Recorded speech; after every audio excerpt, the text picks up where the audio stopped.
جان من زندگی تو حرام نکن عزیزم، لحظه ها تو هدر نده. من پر شکسته رو رها کن و دیگه این خط منو بال و پر نده.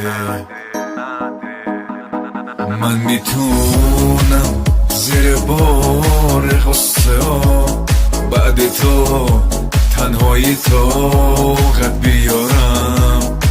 تو زیادی واسه من ای فیگورم، واسه این میرم و تنها میذارم.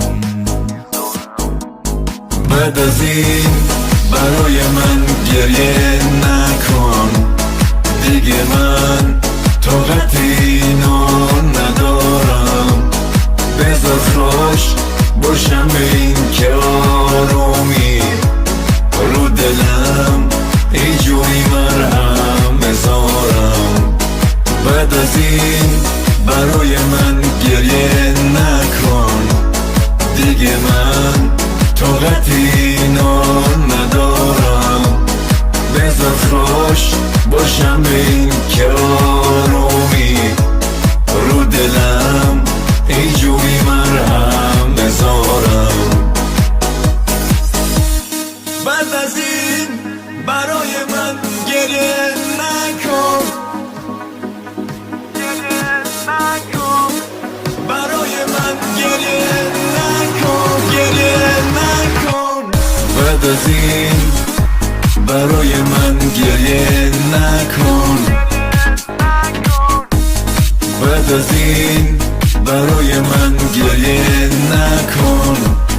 بعد از این برای من گریه نکن دیگه، من طاقت اینو ندارم. بذار خوش باشم به این که آرومی رو دلم اینجوری مرهم بذارم.